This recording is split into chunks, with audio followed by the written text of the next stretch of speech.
আল্লাহর নবী সাল্লাল্লাহু আলাইহি ওয়াসাল্লাম এগুলো দেখার পরে জিবরাইল আমিনকে বলতেছে, জিবরাইল আমিন, এদেরকে যে জাহান্নামের মধ্যে এভাবে টেনে টেনে নিয়ে যাইতেছো কারণটা কি?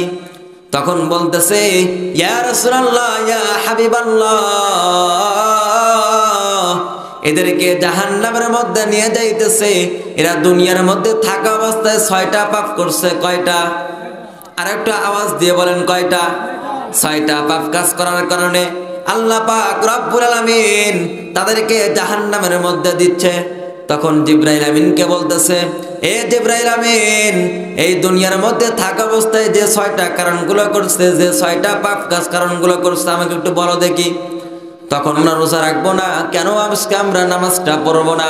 আজকে তো আমরা যে অহংকার দেখাই, আজকে আমরা নামাজ পড়বো না কেন? রোজাটা রাখবো না কেন? তারপরও আমরা আজকে ইমানদার কেন দাবি করব? মুসলমান কেন দাবি করব? এ মুসলমান ভাই রে, ওই ইমানদার তো ছিল সাহাবায়ে কিরামরা। সাহাবায়ে কিরামরা ঈমান আনার কারণে ঘর ছাড়ছে, বাড়ি ছাড়ছে, সব কিছু ছাড়ছে, তারপরও ঈমান বিক্রি করে নাই। আর আজকে আমরা কেমন ইমানদার দাবি করি, কেমন মুসলমান দাবি করি? আজকে আমরা ইমানদার ঠিকই দাবি করি, মসজিদের মধ্যে আজান হয়ে যায় তারপরও যাই না। আজকে আমরা ইমানদার দাবি করি, ইমান তো এত সস্তা না রে ভাই, ইমান তো এত সস্তা না। এ সাহাবায়ে কিরামদের মধ্যে তাকায় দেখো, এ সাহাবায়ে কিরামরা কি রকম ভাবে ইমান আনছে। এ আল্লাহর নবী যে সাহাবী, অন্যতম একজন সাহাবী ছিল, নাম ছিল তার আব্দুল উজ্জা। নাম কি? আরেকটা আওয়াজ দিয়ে বলেন, নাম কি? এই আব্দুল উজ্জা নাম ছিল। এই আব্দুল উজ্জা ছোট্ট বয়সে তার মাকে হারিয়ে ফেলে। হারিয়ে ফেলার পরে আব্দুল উজ্জার বাবা কিছুদিন যাইতে যাইতে, কিছুদিন যাওয়ার পরে আব্দুল উজ্জার বাবা আরেকটি বিবাহ করে ফেলে। বিবাহ করে ফেলার পরে আব্দুল উজ্জা আবার কিছুদিন মারা যায়। মারা যাওয়ার পরে আব্দুল উজ্জার বাবাও কিন্তু কিছুদিন পরে মারা যায়। মারা যাওয়ার পরে আব্দুল উজ্জা এখন এতিম মানুষ। আব্দুল উজ্জার মাও নাই, আব্দুল উজ্জার বাবাও নাই। আব্দুল উজ্জার মাও নাই, আব্দুল উজ্জার বাবাও নাই। আব্দুল উজ্জার এখন সৎমা। সৎমার কাছে থাকতে থাকতে আব্দুল উজ্জার সৎমা বলতেছে, এ আব্দুল উজ্জারে, চল তোর চাচার কাছে চলে যাই, তোর চাচার কাছে চলে যাই, চল চল তোর চাচার কাছে চলে যাই, তোর চাচার কাছে এখন মানুষ হইবে। তখন আব্দুল উজ্জার চাচার কাছে আব্দুল উজ্জাকে নিয়ে গেলেন। নিয়ে যাওয়ার পরে বললো, ও আব্দুল উজ্জার চাচা গো, নেন নেন আপনার ভাতিজাকে নেন, আপনার ভাতিজাকে নেন, নেন আপনি মানুষ করেন। তখন সাত আব্দুল উজ্জা আব্দুল উজ্জার বাবার কাছে, আব্দুল উজ্জার চাচার কাছে আব্দুল উজ্জাকে রেখে আসলো। আব্দুল উজ্জার চাচার কাছে রেখে আসার পরে এই আব্দুল উজ্জা আস্তে আস্তে যখন বয়স হয়ে যায়, তখন 17 থেকে 18 বয়স হয়ে যায়। হয়ে যাওয়ার পরে যখন যৌবনকাল শুরু হয়ে গেল, চলে যাওয়ার পরে যৌবনকাল যখন শুরু হয়ে গেল, তখন আব্দুল উজ্জা সকরে, আব্দুল উজ্জার ফ্যামিলি সকরে একটা টেবিলের মধ্যে খাইতে বসছে। খাওয়ার বসার পরে আব্দুল উজ্জা তো খায় না, আব্দুল উজ্জা তো খায় না। আব্দুল উজ্জার চাচা সকরে বসে আছে। আব্দুল উজ্জার চাচা বলতেছে, ভাতিজারে কেন তুই খানা খাইস না, কারণটা কি? আব্দুল উজ্জা বলতেছে, ও চাচা গো, আমার মনের মধ্যে কয়েকটা দিন হয় প্রশ্ন ওঠে, আমার মনের মধ্যে একটা প্রশ্ন ওঠে, আমি কি এই প্রশ্নটা তো আপনাকে বলবো। তখন চাচা বললো, ভাতিজারে কি প্রশ্ন আমাকে বল। তখন বলল, এ ভাতিজারে কি এমন প্রশ্ন আমাকে তুই বল। আব্দুল উজ্জা তখন চাচাকে বলল, ও চাচা গো, এটা এমন একটা প্রশ্ন, এই মক্কার মধ্যে মদিনার মধ্যে এমন একটা, এই মক্কার মধ্যে মদিনার মধ্যে এমন একটা মানুষ আছে, এই মক্কার মধ্যে মদিনার মধ্যে আসমানের নিচে জমিনের উপরে আব্দুল্লাহর ছেলে মোহাম্মদ ভালো মানুষ নাকি খারাপ মানুষ? আপনার কাছে শুধু আমি এটা জানতে চাই। তখন আব্দুল উজ্জার বাবা, আব্দুল উজ্জার চাচা বলতেছে, ভাতিজারে কেন, কি এমন কারণ আমাকে তুই হঠাৎ করে কেন এই প্রশ্নটা করলি, কারণটা কি? তখন আব্দুল উজ্জার চাচা এইভাবে প্রশ্ন করার পরে আব্দুল উজ্জাকে বলতেছে, ভাতিজারে কি এমন প্রশ্ন আমাকে তুই হঠাৎ করে এই প্রশ্নটা করতেছিস, কারণটা কি?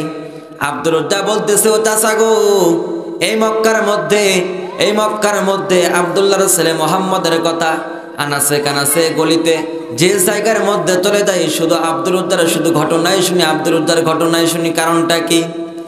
তখন বলতেছে, এ ভাতিজারে, এটা এই জন্য বলা হয় যেহেতু তুমি আমাকে বারবার বলতেছো কি এমন কারণ, এই জন্য আমি বলতেছি।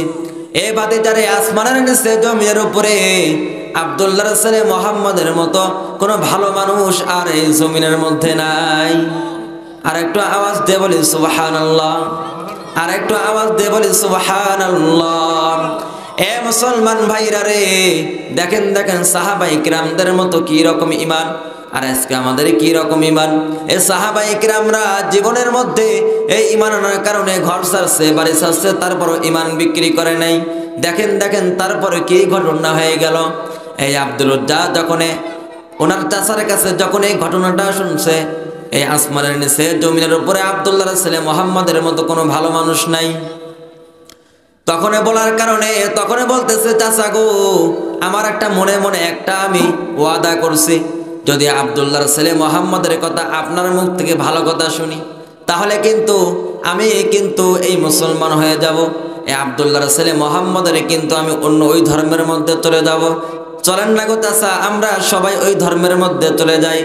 তখন বলতেছে, এ ভাতিজারে, কেন কেন কি এমন ঘটনা, তুই কেন এই কথা আমাকে বলতেছিস, কারণটা কি? তখন বলতেছে, এ চাচা গো, ও চাচা, যেহেতু আব্দুল্লাহর ছেলে মুহাম্মদ ভালো মানুষ আপনার মুখ দিয়ে আমি শুনলাম, আপনার মুখের মধ্যে আমি শুনলাম, চলেন না গো আমরা সবাই মিলে ওই জায়গার মধ্যে যাই। তখন বলতেছে, না রে ভাতিজা না, আমরা যদি অন্য ধর্মের মধ্যে চলে যাই, আমাদের বাপ দাদার ধর্মের মধ্যে চুনকালি লাগানো হবে, না না, তাহলে অন্য ধর্মের মধ্যে যাওয়া যাবে না। তখন আব্দুল উজ্জা বলতেছে, চাচা গো, যেহেতু আপনি যাবেন না, আমি মনে মনে একটা ওয়াদা করছি, যদি আব্দুল্লাহর ছেলে মুহাম্মদ যদি ভালো মানুষ হয়, আপনার মুখে জবান দিয়ে যদি শুনি, তাহলে কিন্তু আমি কিন্তু মুসলমান হয়ে যাব।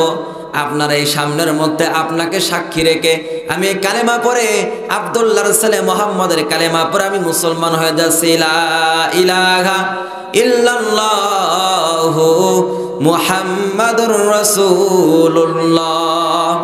দেখেন দেখেন সাহাবায়ে কিরামদের কি রকম ঈমান। যখন এই ভালো মানুষের কথাটা শুনছে, শোনার কারণে সাত সাত কালেমা পড়ে মুসলমান হয়ে গেছে। আমার মুসলমান ভাইরা রে, যখন এইভাবে শুনছে, শোনার পর আব্দুল উজ্জার চাচা আব্দুল উজ্জাকে বলতেছে, ভাতিজারে, তুই যেহেতু মুসলমান হয়ে গেলি, তাহলে তোকে যে আমি এত ধন দৌলত টাকা পয়সা যা কিছু দিয়েছি সব কিছু আমাকে দিয়ে দে। তখন বলতেছে, ও চাচা গো, কি এমন আমাকে ধন দৌলত দিয়েছো, নাও তুমি সব কিছু নিয়ে নাও, আমার কোনো সমস্যা নাই। তখন আব্দুল উজ্জা সব কিছু টাকা পয়সা ধন দৌলত যা কিছু আছে সব কিছু আব্দুল উজ্জার চাচাকে ফেরত দিয়ে দিলেন। দেওয়ার পরে আব্দুল উজ্জার চাচাকে বলতেছে, চাচা গো, যেহেতু আপনাকে আমি সব কিছু দিয়ে ফেলেছি, তাহলে আমি চলে গেলাম, এই মক্কা থেকে মদিনার মধ্যে চলে গেলাম। তখন বলতেছে, না রে ভাতিজা না, আগে তুই কোথায় যাস? কারণটা হলো, তুই যে পরনের মধ্যে যে কাপড়টা পরে আসিস, যে লুঙ্গিটা তুই পরে আসিস, সেই কাপড়টা তো আমার টাকার কেনা, তুই সেটাও আমাকে ফেরত দিয়ে দে। তখন সাত সাত ফেরত দিয়ে দিলেন। তখন বলতেছে, ও চাচা গো, যেহেতু আপনাকে ছেড়ে আমি অন্য ধর্মের মধ্যে চলে গেছি, এই মক্কা থেকে মদিনার মধ্যে চলে যাব, আব্দুল্লাহর ছেলে মুহাম্মদের কালেমা পরে আমি মুসলমান হয়ে যাব, সেই জন্য আমি কিন্তু আপনাকে সব কিছু ছেড়ে দিয়ে দিলাম। দেওয়ার পরে আব্দুল উজ্জা উলঙ্গ হয়ে আব্দুল উজ্জার সৎমার কাছে চলে গেলেন। চলে যাওয়ার পরে আব্দুল উজ্জার সৎমার দরজার কাছে ঠক ঠক করে আওয়াজ করার পরে আব্দুল উজ্জার মা খুলে দিলেন। খুলে দেওয়ার পরে এখন আব্দুল উজ্জাকে দেখে এখন আব্দুল উজ্জার সৎমা এখন মাথা খারাপ হয়ে গেছে। হাই রে, কে তুমি? চিনতে পারে নাই। আব্দুল উজ্জার সৎমা বলতেছে, কে তুমি? তখন বলতেছে, ও মা গো, আমি তোমার সেই সৎ ছেলে আব্দুল উজ্জা। তখন বলতেছে, আব্দুল উজ্জারে, তোরে এই কারণটা কি, এই ঘটনাটা কি কারণে এই ঘটনাটা আমাকে একটু বল দেখি। তখন বলতেছে, মা গো, এই আমি আব্দুল্লাহর ছেলে মুহাম্মদের কালেমা পরে মুসলমান হওয়ার কারণে আমাকে ওই চাচা ঘর থেকে সব কিছু নিয়ে, আমার কাছ থেকে সব কিছু নিয়ে ঘর থেকে আমাকে বাহির করে দিয়েছে। তখন সব কিছু বাহির করে দেওয়ার পরে আব্দুল উজ্জার মার কাছে চলে গেলেন। চলে যাওয়ার পরে এইভাবে দেখার পরে দেখে আব্দুল উজ্জা মাকে বলতেছে, মা গো, আপনার কাছে যা কিছু আছে আমাকে একটু দিয়ে দাও, এই মক্কার মধ্যে আমি আর থাকবো না, মদিনার মধ্যে চলে যাব। তখন সাত দিয়ে দিলেন। তখন বলতেছে, আব্দুল উজ্জা রে, নে আমার কাছে অত কিছু নাই, আমার কাছে এই কাপড়টা আছে, এটা নিয়ে তুই পরে চলে যা। তখন একটা পাতলা একটা কম্বল নিয়ে এসে দিলেন। কি নিয়ে এসে দিলেন? পাতলা কম্বল নিয়ে এসে দিলেন। দেওয়ার পরে পাতলা কম্বলটা ঢেকে এই মক্কা থেকে মদিনার মধ্যে চলে যাবে। এখন আব্দুল উজ্জার মাকে বলতেছে, মা গো, ও সৎ মা, আমি আপনার কাছ থেকে দোয়া চাই গো মা। আপনি তো হাজার হইলেও আমার সৎ মা, গো মা। আমি মক্কা থেকে মদিনার মধ্যে চলে যাব, আর মনে হয় আপনার সাথে আমার কোনোদিন দেখা হবে না। তখন বললেন। বলার পরে এইভাবে আব্দুল উজ্জার সৎ মার কাছে বিদায় নিয়ে গেলেন। নিয়ে যাওয়ার পরে মক্কা থেকে মদিনার মধ্যে হেঁটে হেঁটে চলে গেলেন। ও মা গো, ও পর্দার আড়ালের মা, আপনাদের জন্য কিছু কথা বলবো গো মা। সেই জন্য এই আব্দুল উজ্জার ঘটনাটা ফিনিশিং দিলাম না গো। মুসলমান ভাইরা আমার, এই জন্য পর্দার আড়ালের মার জন্য কিছু কথা বলার দরকার আছে না নাই? যেহেতু আমাদের কিন্তু ওই মা বোনরাই কিন্তু আমাদের সাবেক প্রধানমন্ত্রী, কথা বলেন ঠিক কি না? যেহেতু আমাদের সমাজের মধ্যে আজকে আমাদের সমাজ যেহেতু ডিজিটাল হয়, এই বাংলাদেশ যত আমাদের ডিজিটাল হয়, বাংলাদেশ যত আমাদের উন্নত হয়, আমাদের সমাজের মা বোনরা ততই জানি খারাপ হয়ে যায়, কথা বলেন ঠিক কি না? আজকে আমাদের সমাজের মধ্যে এমন অবস্থা হয়ে গেছে, আগেরকার মা বোনদের অবস্থা দেখেছি, যদি পায়জামা পরে কি সুন্দর টাইট ফিটিং, আর এখনকার মা বোনেরা যদি পায়জামা পরে মনে হয় আটার অবস্থা, কথা বলেন ঠিক কিনা? পর্দার আড়ালের মা গো, আপনাদের জন্য কিছু কথা বলবো গো মা। আজকে আমরা কি কারণে আজকে আমরা জাহান্নামের মধ্যে চলে যাবো গো মা? আজকে আমরা ইমানদার দাবি করব না? ওই ফাতেমার দিকে তাকায় দেখো, ফাতেমা কেমন ছিল, খাদিজা কেমন ছিল। আল্লাহর নবীজির সাহাবী, আল্লাহর নবীজি সাল্লাল্লাহু আলাইহি ওয়াসাল্লাম যেদিন মিরাজের মধ্যে চলে গেলেন, মিরাজের মধ্যে চলে যাওয়ার পরে আল্লাহর নবীজি সাল্লাল্লাহু আলাইহি ওয়াসাল্লাম মিরাজের মধ্যে চলে যাওয়ার পরে জান্নাত ঘুরে দেখলো, জাহান্নাম ঘুরে দেখলো। দেখার পরে দেখে জান্নাতের থেকে জাহান্নামের মধ্যে আমার আল্লাহ পাক রব্বুল আলামিন পুরুষদের থেকে আমার আল্লাহ পাক রব্বুল আলামিন মহিলাদের সংখ্যা বেশি করে দিয়েছে। কাদের সংখ্যা? মহিলাদের সংখ্যা কেন বেশি আমাদের শোনার দরকার আছে না নাই? ও পর্দার আড়ালের মা গো, এই জন্য আপনাদের জন্য কিছু কথা বলতেছি গো মা। দরকার পরে নোটটা করে নিয়ে যান, কি কারণে আপনারা জাহান্নামের মধ্যে চলে যাবেন। যখন আল্লাহর নবীজি সাল্লাল্লাহু আলাইহি ওয়াসাল্লাম মিরাজের মধ্যে চলে গেলেন, জান্নাত ঘুরে দেখলো, জাহান্নাম ঘুরে দেখলো। দেখার পরে দেখে জান্নাতের থেকে জাহান্নামের মধ্যে আমার আল্লাহ পাক রব্বুল আলামিন মহিলাদের সংখ্যা বেশি করে রাখছে। কাদের সংখ্যা? আবার আর একটু আওয়াজ দিয়ে বলেন, কাদের সংখ্যা? মহিলাদের সংখ্যা বেশি করে রাখছে। শুধু তাই নয়, আল্লাহর নবীজি সাল্লাল্লাহু আলাইহি ওয়াসাল্লাম এমন একগুলো শাস্তি ভোগ করতে দেখলেন। এক শ্রেণীর মহিলাদেরকে শাস্তি ভোগ করতে দেখলেন। এক শ্রেণীর মহিলাদেরকে দেখলেন যে স্তনের মধ্যে কি যেন হানাইয়া রাস্তা দিয়ে নিয়ে যাইতেছে, টেনে নিয়ে যাইতেছে। যে রাস্তা দিয়ে নিয়ে যায় ওই রাস্তার মধ্যে পিরাক গাড়া। বলেন তো বাবা, কি গাড়া? পিরাক গাড়া ওই রাস্তার মধ্যে টেনে নিয়ে যাইতেছে। আর শুধু ওই মহিলাদের শুধু মাংসগুলো, চামড়াগুলো ঝরে ঝরে পড়তেছে। হাইরে, এই মহিলাদের সংখ্যা, এই মহিলাদের শাস্তি কি রকম! আর এক শ্রেণীর মহিলা দেখলেন এই জিব্বাটা বাইর করে মাথার উপর দিয়ে নিয়ে পিরাক গাড়তেছে, জিব্বাটা স্যাফটা করে ওই পিরাক গাড়তেছে। আর এক শ্রেণীর মহিলা আছে, তাদেরকে আমাদের সমাজের মধ্যে যে এরকম ভাবে আমাদের সমাজের মধ্যে গরু ছাগল কুরবানি করি কি করি না? আমরা কিন্তু গরু ছাগল যেরকম ভাবে কুরবানি করি, যেরকম ভাবে জবাই করি, আমরা জবাই করার পরে আমরা কিন্তু কোনো জায়গার মধ্যে লকটাইয়া কিন্তু সিলিকে না। ঠিক সেই রকম ভাবে আরেক শ্রেণীর মহিলা আছে, তাদেরকে ওইভাবে সিলতেছে। ও পর্দার আড়ালের মা গো, ভালো করে দিলের কানটা লাগাইয়া শুনবেন গো মা। আজকে কেন আপনি রোজা রাখবেন না? কেন আজকে আপনি নামাজ পড়বেন না? কেন আপনি পর্দা করবেন না গো মা? ওই আব্দুল্লাহর ছেলে মুহাম্মদ, আল্লাহর নবীজি সাল্লাল্লাহু আলাইহি ওয়াসাল্লাম যেরকম ভাবে শাস্তি ভোগ করতে দেখলেন মহিলাদেরকে, আল্লাহর নবীজি সাল্লাল্লাহু আলাইহি ওয়াসাল্লাম এগুলো দেখার পরে জিবরাইল আমিনকে বলতেছে, জিবরাইল আমিন, এদেরকে যে জাহান্নামের মধ্যে এভাবে টেনে টেনে নিয়ে যাইতেছো কারণটা কি? তখন বলতেছে, ইয়া রাসূলুল্লাহ, ইয়া হাবিবাল্লাহ, এদেরকে জাহান্নামের মধ্যে নিয়ে যাইতেছে, এরা দুনিয়ার মধ্যে থাকা অবস্থায় 6টা পাপ করছে। কয়টা?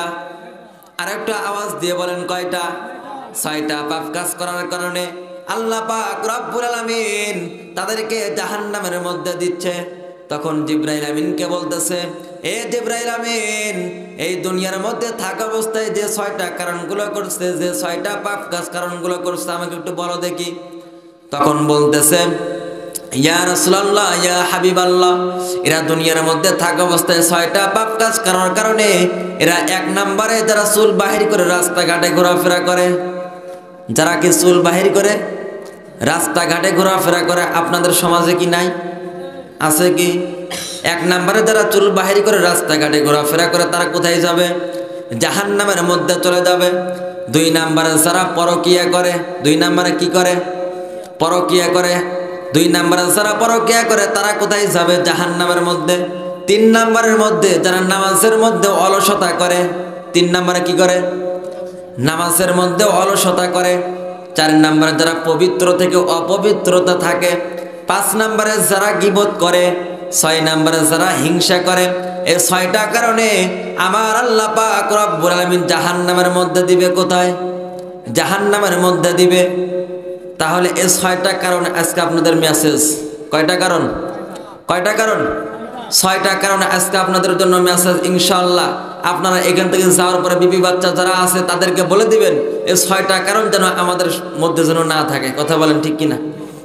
তাহলে 1 নম্বরে কি? যারা চুল বাহির করে রাস্তাঘাটে ঘোরাফেরা করে। 2 নম্বরে যারা পরকিয়া করে। 3 নম্বরের মধ্যে যারা নামাজের মধ্যে অলসতা করে। 4 নম্বরে যারা গীবত করে। 5 নম্বরে যারা হিংসা করে। 6 নম্বরে যারা পবিত্র থেকে অপবিত্রতা থাকে। এই 6টা কারণে আমার আল্লাহ পাক রব্বুল আলামিন জাহান্নামের মধ্যে দিয়ে দিবে। সবাই একটু নাউজুবিল্লাহ বলি, আর একটা আওয়াজ দিয়ে বলি তাহলে নাউজুবিল্লাহ। তাহলে আমাদেরকে এই 6টা কারণে আল্লাহ পাক রব্বুল আলামিন কোথায় দিবে? জাহান্নামের মধ্যে দিয়ে দিবে। আজকে আমাদের সমাজের মধ্যে এমন অবস্থা হয়ে গেছে, চুল বাহির করে রাস্তাঘাটে ঘোরাফেরা করি। হায় রে, আমাদের সমাজের মধ্যে নারীরা এমন ভাবে আমাদের পর্দাটাকে এমন ভাবে সস্তা করছে। ও পর্দার আড়ালের মা গো, কেন আজকে আমরা সস্তা মনে করবো গো মা? কারণটা সাপোজ মনে করেন, আপনাকে আমি একটা উদাহরণ দিয়ে বলে দিচ্ছি। কারণ যদি একটা চকলেট যদি আপনি কিনেন 2 টাকা দিয়ে, বলেন তো ওই 2 টাকা চকলেটের মধ্যে পর্দা আছে না নাই? আছে না নাই? তাহলে আপনি 2 টাকা চকলেটের থেকে আপনি তাহলে আরো সস্তা হইলেন কি হইলেন না? হইলেন কি হইলেন না? তো যেই মেয়েটার রাস্তাঘাটে মাথায় কাপড় নাই, বুঝতে হবে সেই মেয়েটার লজ্জা শরম নাই। ঠিক না? যেই মেয়েটার রাস্তাঘাটে মাথায় কাপড় নাই, বুঝতে হবে সেই মেয়েটার লজ্জা শরম নাই। আর একটা অবস্থা বলেন ঠিক কিনা? কিছু মেয়ে নিজের দেহ পার্কেও দেখায়, কিছু মেয়ে নিজের দেহ বাজারেও দেখায়। লজ্জা না থাকিলে কি আর লজ্জা দেওয়া যায়? ঠিক কিনা? আরে বন্ধু, যার লজ্জা নাই তাকে 1000 বার বলেন কোনো লাভ হবে না। তাহলে যেই মেয়েটার রাস্তাঘাটে মাথায় কাপড় নাই, বুঝতে হবে সেই মেয়েটার লজ্জা শরম নাই। কিছু মেয়ে নিজের দেহ পার্কেও দেখায়, কিছু মেয়ে নিজের দেহ বাজারেও দেখায়। লজ্জা না থাকিলে কি আর লজ্জা দেওয়া যায়? লজ্জা না থাকিলে কি আর লজ্জা দেওয়া যায়? যেই মেয়েটা পোশাক পরে পাখি কিরণ মালা, মরার পরে বুঝবে তুমি মালার কি যে জ্বালা। ঠিক কিনা? আজকে আমাদের পাখি জামার সাথে মহাব্বত আছে না নাই? কিরণ মালা জামার সাথে মহাব্বত আছে না নাই? আছে না নাই? তাহলে কিছু মেয়ে ঠোঁটে মুখে লাগাই কত রং, রাস্তাঘাটে বাসে উঠে দেখাই কত ঢং। আছে না নাই? যেই মেয়েটার পোশাক পরে পাখি কিরণ মালা, মরার পরে বুঝবে তুমি মালার কি যে জ্বালা। কথা বলেন ঠিক কিনা? আরে আজকে আমাদের সমাজের মধ্যে মা বোনরা এমন অবস্থা হয়ে গেছে, যতই আমাদের দিন চলে যায়, যতই আমাদের দিন চলে যায়, যতই আমাদের বয়স হয়ে যায়, ততই যেন আমরা এই মেয়ে হওয়ার চেষ্টা করি। ঠিক কিনা? আজকে আমরা যতই আমাদের দিন চলে যায়, যতই বয়স হয়ে যায় আমাদের, যতই দিন চলে যায়, যতই আমাদের বয়স হয়ে যায়, ততই যেন আমাদের, ঠিক আছে, ততই যেন আমাদের, কিন্তু আজকে আমাদের সমাজের মা বোনরা, আজকে আমাদের সমাজের মা বোনরা আটা ময়দা মাখতে মাখতে দিনে দিনে মেয়ে হওয়ার চেষ্টা করে কি করে না? ওরে 60 বছরের বইরা নানি লিপস্টিক লাগায়, শর্ট কামিজ পরিয়া নানি রাস্তা দিয়া যায়। সমাজের মধ্যে এরকম মা বোন আছে না নাই? তাহলে আজকে আমাদের মা বোন এমন অবস্থা হয়ে গেছে, যতই আমাদের দিন চলে যায়, যতই আমাদের বয়স হয়ে যায়, ততই যেন আমাদের মেয়ে হওয়ার চেষ্টা হওয়ার দরকার আছে না নাই? আমরা খালি মেয়ে হওয়ার চেষ্টা করি। হায় রে, আজকে আমাদের দিন দিন চলে যায়, কবরের দিকে ডাকতেছে। আজকে আমাদের মরণ যেন কোন সময়, কখন কোন সময় যেন আসে। আরে আসবে মরণ কখন, কোথায় কারো জানা নাই। জানাজার নামাজের আগে নামাজ পড়ো ভাই, ঠিক কিনা? তাহলে আজকে আমাদের সমাজের মধ্যে যে মা বোনরা আজকে আমাদের দিনই দিনই বয়স হয়, আজকে আমাদের সমাজের মা বোনরা ততই যেন আজকে আমাদের মেয়ে হওয়ার চেষ্টা করে কি করে না? তাহলে ওরে 60 বছরের বইরা নানি লিপস্টিক লাগায়, শর্ট কামিজ পরিয়া নানি রাস্তা দিয়া যায়, ঠিক কিনা? শর্ট কামিজ পরিয়া নানি রাস্তা দিয়া যায়। কত নানা দেই কাতারে করে হাই রে হাই, 60 বছরের বহিরা নানি লিপস্টিক লাগায়, আছে নাই? ওরে মাইয়া ঘরে চলতে কইছে মা ফাতেমার মতো, এখন দেখি চলে এরা বেডা মানুষের মতো, আছে নাই? ওরে মাইয়া ঘরে চলতে কইছে নাই কাদের মতো, নাই কাদের মতো চলতে কইছে। তাহলে আপনারা, আমি যেদিকে যাচ্ছি আপনারা সেদিকে যাচ্ছেন।